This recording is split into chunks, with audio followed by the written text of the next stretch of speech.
Hello everyone, my name is Kim and I am one of the primate keepers here at Paradise Wildlife Park, and this morning we are saying hello to our Pygmy Marmosets. So this one here, this is Nippet, and Nippet is Dad, and Nippet is 7 years old now, so he's a fully grown male, and this morning he's tucking into some nice juicy worms. And what he's eating that from, it's just an enrichment device made by one of our keepers. So it's a foraging tray. So it's just a nice wooden tray with some fake grass in, and the worms, they go amongst the grass and then Nippet has to go and find them. And he's already bored of it, so he's found his worm. So we're just gonna go around here and see if we can see them. So we've got the whole family here. So sitting on the branch just above, that is Bella, and Bella is our fully grown female. And she's 4 years old now, and if you look very carefully, you will see on her back little Mimo. So this year we very excitedly managed to actually breed our Pygmy Marmosets. So Mimo is now 8 weeks old, so he's getting a little bit too big to still be climbing on Mum's back and getting a lift everywhere. And they are starting to push him off more and tell him to walk himself. Now I keep saying him, we don't actually know whether Mimo is a boy or a girl. We'll have to wait a few more weeks until we can see that. Now that is because Pygmy Marmosets are the smallest monkey in the world. Now they're not the smallest primate, that belongs to a species of mouse lemur, and that is Madam Bert's mouse lemur. But Pygmy Marmosets are the smallest monkey. So fully grown, they weigh in between 100 and 120 grams, so very, very small indeed. And when Bella was actually pregnant, and she's pregnant for about 4.5 months, she went all the way up to 210 grams. So she actually nearly doubled her body weight. So you can imagine how difficult that was for her moving around. But she was still extremely quick, as you saw Nippet when he ran off from the tray. As a Pygmy Marmoset, you're in a lot of trouble out in the wild with predators because you are so small. So you have to be very, very quick. So when they do move very quickly between safe points. And you can see the way she's very observant, looking, wondering what I'm doing, and making sure I'm not causing any problems for them. And she's making sure there's nothing else coming around. And you'll hear them make lots of different vocalizations and calls to each other throughout the day, and that's giving each other various warnings. Now you will see, hopefully, her hands here. You can see that she's got really long claws on them. Now, unlike other species of monkey who have nails just like us, they have really long claws to be able to grip to the trees and run across the branches without falling. And you will find them in the Amazon region, in rainforests.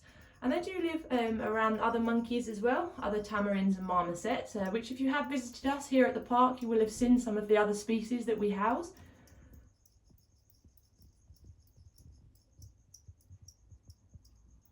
So out in the wild, they do live in family groups, just like they are here. So you'll find the family groups are made up of a dominant male, a breeding female, and then their children. Now the children, they either go off when they've reached maturity and create their own families, or what they do is they will actually stay and they will help to raise the new ones. So when Bella gave birth to Mimo, most parents out in the wild with Pygmy Marmosets, mums actually hand the babies straight over to Dad, who clears them up and he carries them around. And then what he'll do is he will pass them back to Mum when they're hungry. But Bella here, she was quite protective and she carried around Mimo pretty much all the time. It took her a little while to trust Nippet to be able to carry him. But now they're pretty good, they share the effort, and they're now both kind of telling Mimo, you're big enough now, you need to learn about the world. Now in the last 2 weeks, Mimo has started eating solid food. So we've seen him a few times, you might have seen some of our videos of him eating small worms or locusts and things like that. So he's starting to discover a whole world of new foods. And at about 3-4 months, he will start to just eat that and not be taking any milk from Bella anymore. So it won't be long until they have to hunt their own food and survive for themselves. Obviously, Mum and Dad are always around to lend a hand. And you can see Mimo is quite shy, but he's extremely curious and wants to know what's going on all the time.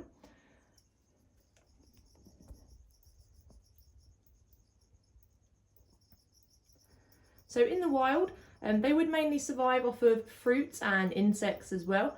But the main part of their diet, the core part of their diet, is something called tree gum.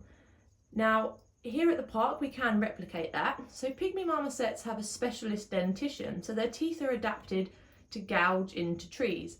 And when they do that, they get all the sap from inside the tree, and that's what they really are looking for. So here at the park we do replicate that. I will just show you. So we make these logs and then we drill big holes in them, as you can see here. And then what we do is we fill it with something called Arabic gum crystals. See if I can focus. There you go. So the Arabic gum crystals, the marmosets will hang on here and they will gouge it. If you visited us, you may have actually seen them doing this behaviour, and that is a really good natural behaviour for them and something we want to encourage. And Mimo has actually already started doing that. So it shows just how young and when they know exactly what to do. So you can see their coloration, it is nice and dark brown, but on their backs they actually have these brindle coloured stripes. And it's something we called agouti colouring. And agouti colouring just means it's got perfect camouflage for them to be able to hide from predators. So out in the wild, their main predators would be eagles, hawks, snakes and cat species as well. So they need to be well camouflaged in the trees to make sure that they're not going to get seen by these predators.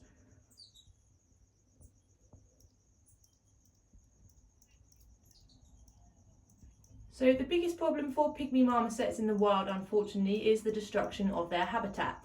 Now if we act quickly and we continue to do things, hopefully we'll be able to protect this habitat for them and all the other animals that live there. And another big problem for them is the illegal pet trade. Obviously they are very small, people think they're very cute, they are extremely difficult to look after, and we stress here all the time, monkeys do not make good pets.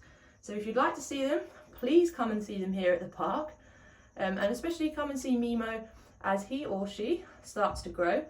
But I hope you've enjoyed seeing them this morning. They are a bit shy, but they are well worth the wait. So please do come and visit us and say hello to little Mimo. Thank you.